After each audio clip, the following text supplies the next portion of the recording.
Monosodium glutamate, or MSG, is a common food additive. It's known for enhancing flavors, but also for controversy. Some people believe it's harmful, while others say it's safe. The truth, as is often the case with food, is complex. Understanding MSG requires looking at its history, its science, and its cultural context. Like many food additives, MSG raises questions about what we eat and why. It's a reminder that even the simplest ingredients can have complicated stories. By understanding MSG, we can make more informed choices about the food we consume. The story of MSG begins in Japan, over a century ago.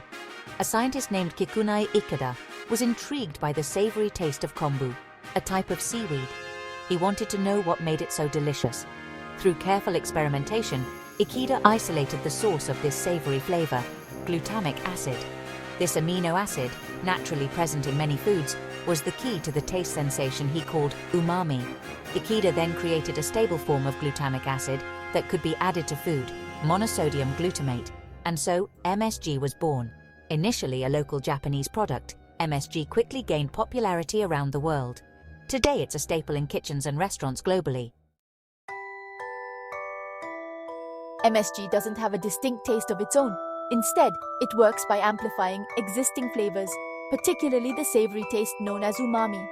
Umami, often described as meaty or brothy, is one of the 5 basic tastes, alongside sweet, sour, salty, and bitter.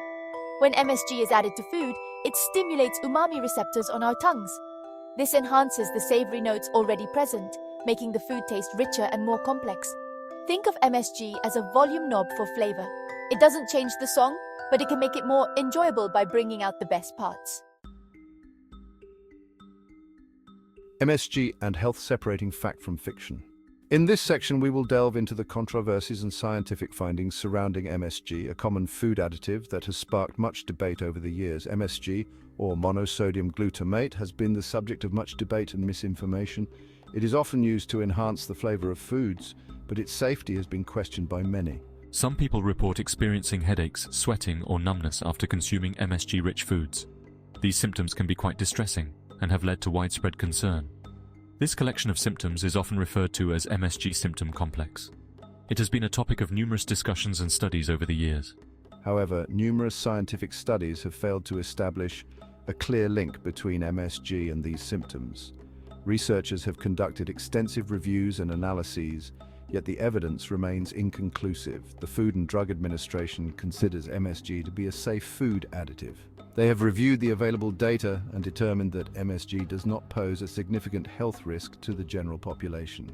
It's important to note that individual sensitivities to certain foods can exist. Just as some people have adverse reactions to specific ingredients, others might experience discomfort with MSG. Just as some people are allergic to peanuts, some individuals might be more sensitive to MSG than others. This variability in reactions is a normal part of human biology. More research is always being conducted to fully understand the potential effects of MSG on the body. Scientists continue to explore and investigate to provide clearer answers and ensure food safety for everyone. The pros and cons of MSG: a balanced view. In this segment, we will delve into the multifaceted world of monosodium glutamate, commonly known as MSG, and explore its various impacts on our culinary experiences and health. Like any food additive, MSG has its potential benefits and drawbacks. It is important to understand both sides to make informed decisions about its use in our daily cooking. On the positive side, MSG can enhance the flavor of food, making it more enjoyable to eat. This flavor enhancement can transform a simple dish into a gourmet experience, bringing out the umami taste that is often described as savory or meaty. This can be particularly helpful for people with reduced appetites or those on restricted diets who might otherwise find their meals bland. For instance, elderly individuals or patients in care homes may benefit from the improved taste, encouraging them to eat more and maintain better nutrition. Additionally, MSG can reduce the need for salt in cooking, which can be beneficial for people with high blood pressure. By using MSG, chefs and home cooks can create flavorful dishes without the excessive sodium that can contribute to health issues. On the other hand, some argue that relying on MSG to enhance flavors can lead to a less discerning palate. This reliance might cause individuals to overlook the natural flavors of fresh ingredients, which can be just as delightful when properly prepared. By always amplifying tastes, we might become less attuned to the subtle flavors of natural ingredients.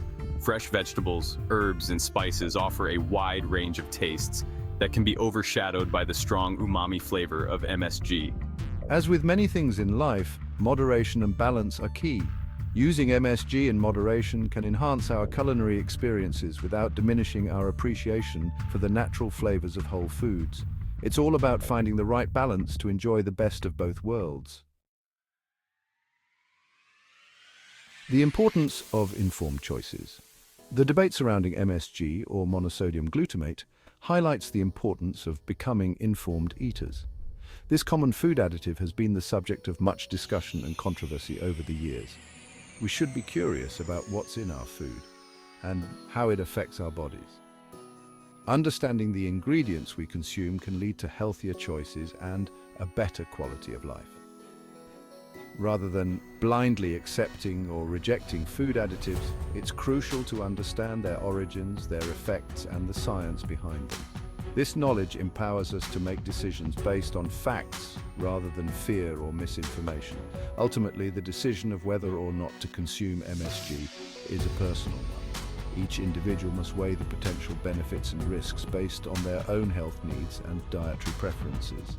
By weighing the available information and considering our own individual needs and preferences, we can make choices that align with our values and priorities. This process involves not just reading labels, but also seeking out reliable sources of information. In a world of increasingly processed food, knowledge is power. The more we educate ourselves about what goes into our food, the more control we have over our health and well-being.